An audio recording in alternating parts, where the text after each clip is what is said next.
All right. In three, two, one. Welcome back into another episode of the Daft on Draft podcast. Today, we're going to switch it up a little bit. We have not done a mock draft all summer. We feel like we've got enough done to pull us off. So we're going to go for it here.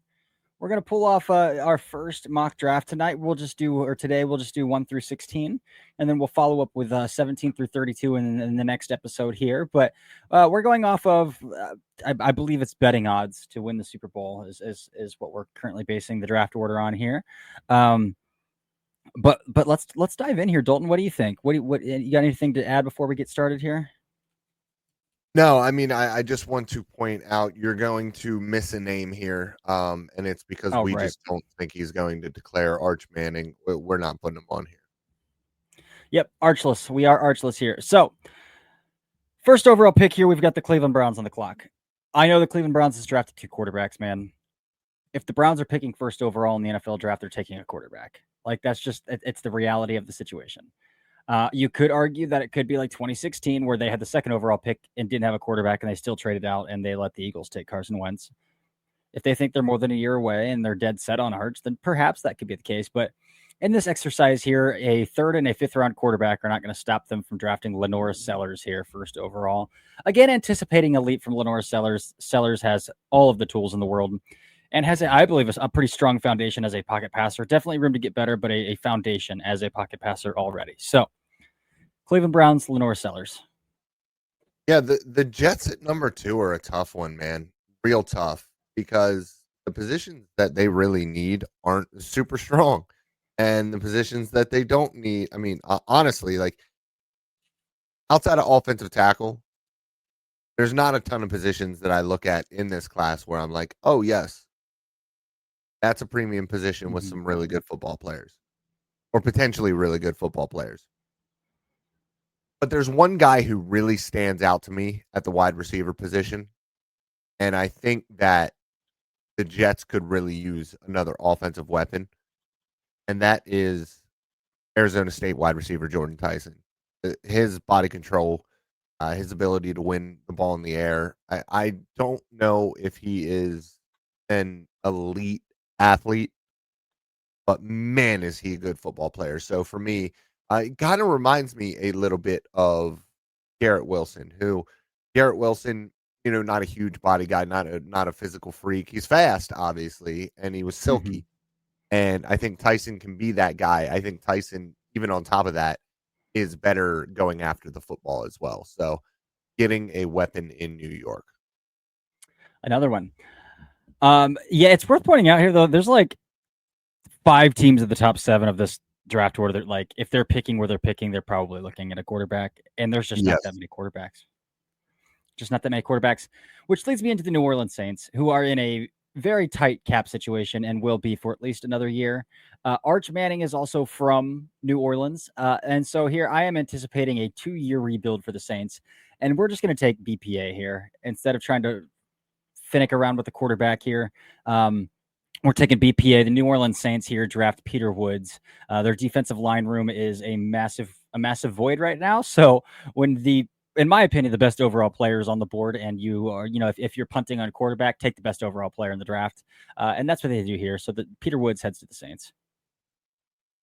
Yeah, and we're just going to double up on Clemson defensive lineman here because the Tennessee Titans are going to go with TJ Parker, who I think we both kind of decided is the one guy who we're looking at on the edge where it's like, yeah, you can see a little bit. You got to squint still, but he has the prerequisites here that we kind of need. He needs a lot more if we want to draft him 4th overall.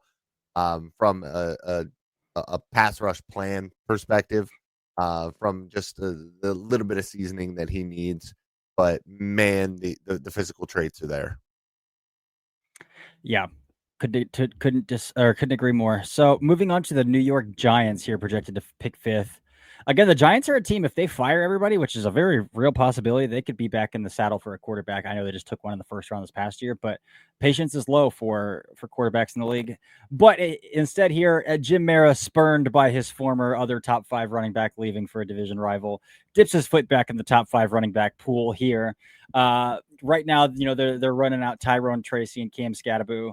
Nothing against Tyrone Tracy or Cam Scatterbo here, but we saw a running back go 5th overall last year. Let's make it happen again this year.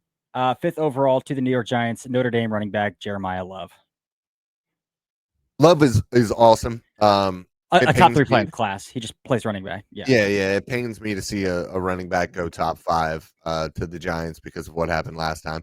But because I just don't want to see that for any player. I want players to succeed.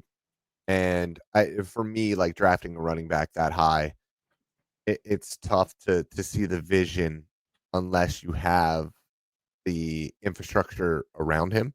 Now, that offensive line is half decent, but if they don't have the quarterback play, we need to get the quarterback play right first. We need to get the coaching staff right. We need to get this offense right. So I don't want to see him fail. What I do want to see is this next pick, Jermon McCoy, going to the Carolina Panthers. I think Jermon McCoy might be my favorite player in this class overall. He's top 3 for me. He's unbelievably talented when healthy. And him and JC Horner are pretty much, as college football players, the Spider-Man meme back at one another. Except I think McCoy is more technically sound than JC Horn was. Horn was very, very grabby coming out. And McCoy is not. He doesn't have to be. And he has that confidence. So hopefully he continues and maintains that confidence after the ACL injury.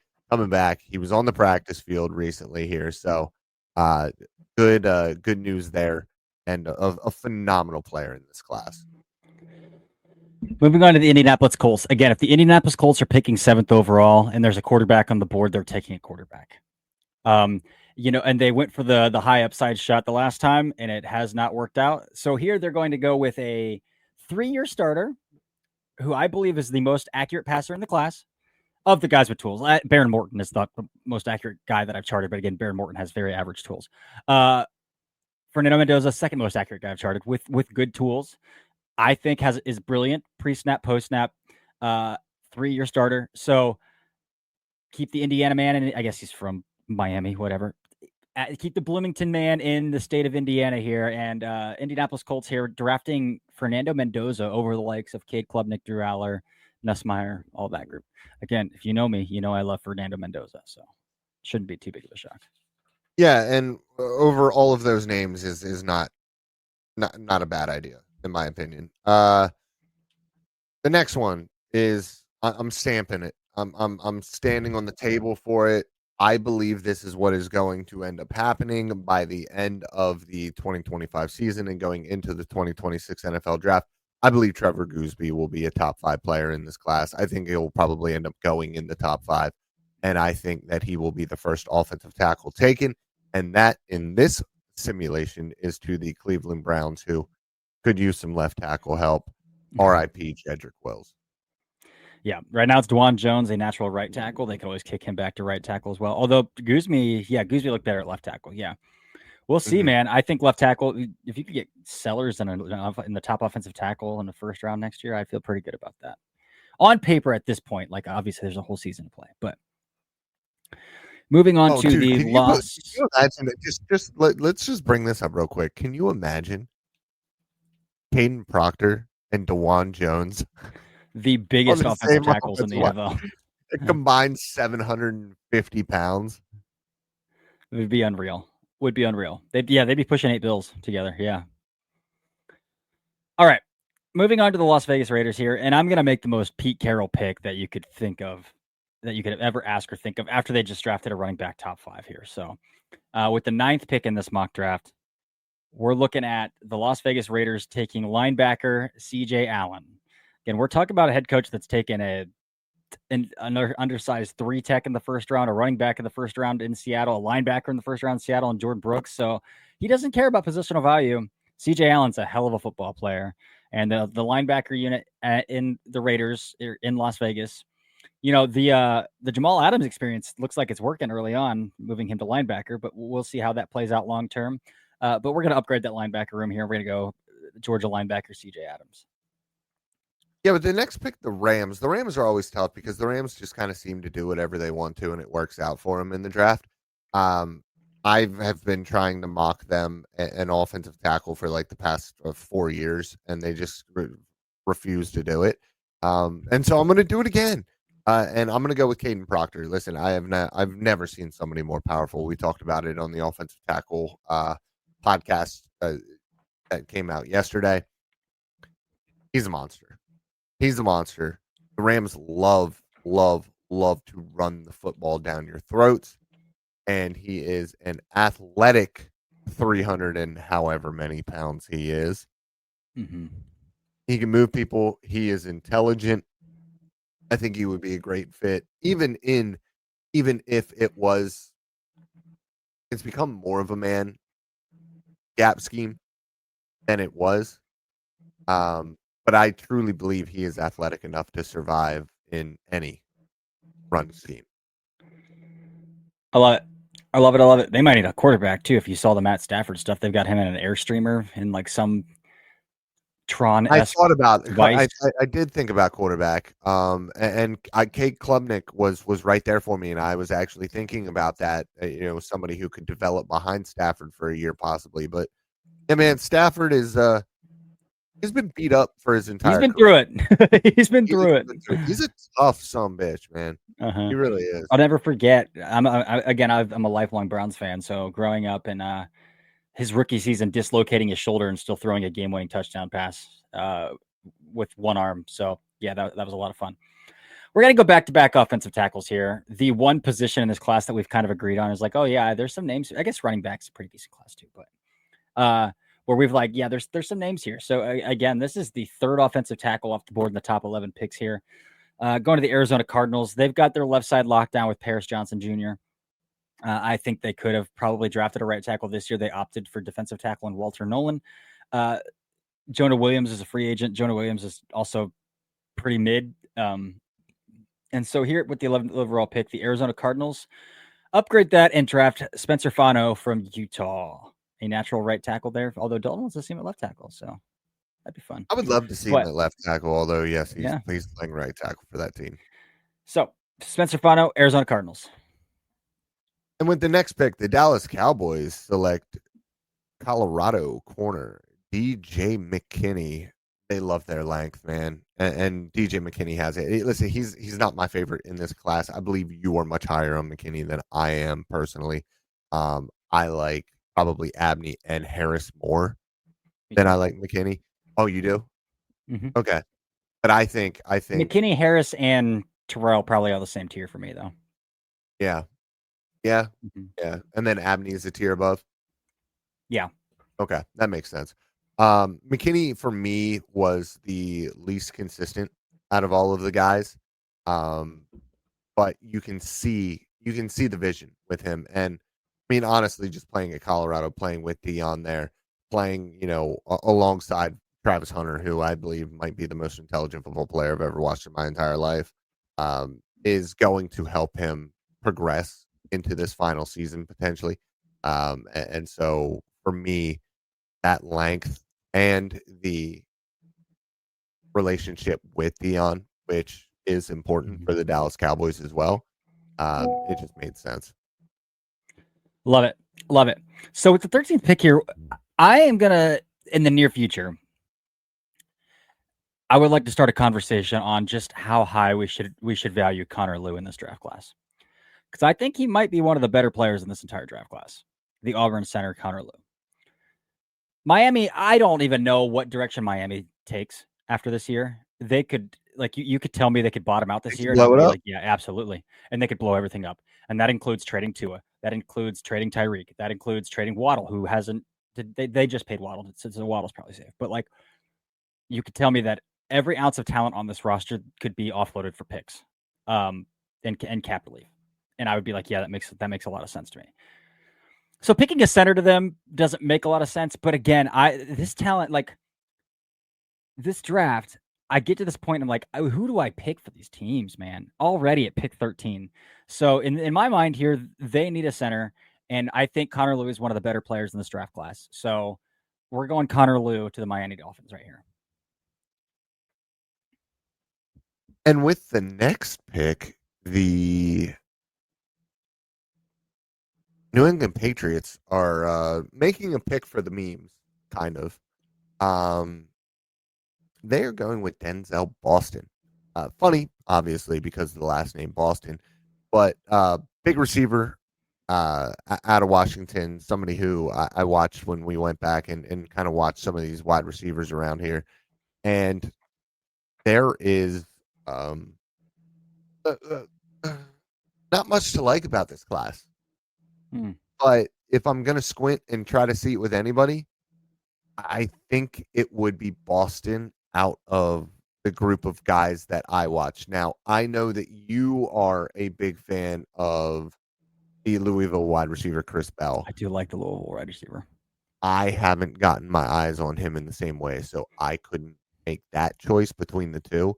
Um, but I think by the end of the year, depending on what the quarterback play looks like at Washington, Boston could end up being one of those guys.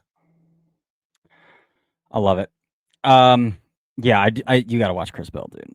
227, 6'1", 227, and legitimate like jetpack explosiveness. He's I awesome. mean, that sounds like my kind of guy. Yeah. Unfortunately, I was a big Xavier Legette guy, so. Yeah. All right. Seattle Seahawks here, pick 15. Mike McDonald. You know, I mocked Nick Emmanwori to the Seahawks over and over and over and over and over again last year, and then the Seahawks drafted Nick Emmanwori, traded up for Nick Emmanwori, and drafted him. So, you know, maybe we'll speak this one into existence as well. Second level, they just extended Ernest Jones, but Ernest Jones's strength has always been playing downhill, has always been kind of displacing in gaps. And then they have Tyrell Dotson playing Will as well, and I like Tyrell Dotson, Tyrell Dotson, but I think that's a little upgradable. Why not go out and get a converted safety who's a legitimate 6'3" and 245 pounds, 240 pounds, to add to that second level with Mike McDonald and say, have some fun, man. So 15th overall here, Seattle Seahawks taking Ohio State linebacker Sonny Styles. I love Styles, man. He was a lot of fun to watch, and I love the safety to linebacker transitional guys. I mean, look at guys like Milano in the NFL. Obviously, he played the safety, back in the day. Jamie Sherwood in New York. Yeah, and Jermaine Pratt played safety at NC State at 235 pounds or something like that. And so, yeah, Styles is a legitimate freak athlete. He's still going to be incredibly. He could have declared last year at 19 or something. He's going to be 20 or 21 when he's drafted, so he's still going to be very young. But moving on to the Chicago Bears, the last pick that we are going to talk about today is C.J. Baxter, running back Texas. And this might come out of nowhere. You might be like, Dalton, what are you smoking? No. What are you smoking? Go back and watch the 2023 tape. That dude is a freak of nature. And if he stays healthy, and obviously it's a running back with an entire year missed of college football because of an injury. But if he comes back and he is healthy, he is going to push this Texas team to potentially win a national championship. And Wisner's great too. He is. But there is a serious physical discrepancy between these two guys. Baxter has that round one running back build, athleticism. Yep. He is a freak. And so for me, the Bears upgrade from what they have in the backfield now, and we know they are going to want to run the football. Baxter is a great workhorse for that. Yeah, we've talked so much about it. If you want to hear us rave about CJ Baxter, go listen to our Texas offense review episode. We spend probably a good 5 to 7 minutes just on him in that episode alone. So CJ Baxter, talented back. Hopefully he can stay healthy this year, and him and Wisner could be a legitimate, like, earth-shattering duo in Austin. So that would be a lot of fun. All right, let's run through picks 1 through 16 again here before we get out of here. Again, Cleveland Browns picking first overall, go LaNorris Sellers, quarterback, South Carolina. New York Jets, Jordan Tyson, wide receiver, Arizona State. New Orleans Saints, Peter Woods, defensive tackle, Clemson. Tennessee Titans take TJ Parker, edge rusher, Clemson. New York Giants take Jeremiah Love, running back, Notre Dame. Carolina Panthers take corner Jermod McCoy, Tennessee. Did you see, by the way, that Jermod McCoy's already practicing again? He's back on the football field. I literally said that on the podcast, Corey. Oh, geez. Yeah, then I completely Wow, spaced out. way to Sorry. pay I'm coming straight from the gym, so I'm eating like a turkey stick in between my segments, pushing the mic away from my face as I'm like taking a bite while you're talking. Yeah, Jermod McCoy practicing. 7 Indianapolis Colts, Fernando Mendoza, Indiana quarterback. Cleveland Browns back on the clock with the Jaguars pick, and they go Trevor Gooseby, offensive tackle, Texas. That's a projection pick there based off of what we saw in those limited reps. 9th overall, Las Vegas Raiders, CJ Allen, linebacker, Georgia. 10th overall, Los Angeles Rams, Caden Proctor, offensive tackle, Alabama. Arizona Cardinals take Spencer Fano, offensive tackle, Utah. Dallas Cowboys, 12th overall, take DJ McKinney, cornerback, Colorado. 13th overall, the Miami Dolphins go Connor Lew, center out of Auburn. 14th overall, the Patriots go Denzel Boston, wide receiver out of Washington. 15th overall, Seattle Seahawks take another athletic, long athlete at the second level of their defense here to in Sonny Styles from Ohio State, linebacker. And then the Chicago Bears round out this episode with running back CJ Baxter out of Texas. Pretty good work there, 1 through 16. Good stuff. Good stuff. What do you got for the people on the way out here, Dalton? Nothing. I love you guys. It's about my bedtime. And it's about time for football. We're almost there. So hang on just a little bit longer here. We'll be back later this week, obviously 17 through 32. And then we'll talk about 5 more offensive tackles here to round out this week as well. But until next time, this has been another episode of the Daft on Draft podcast. Goodbye.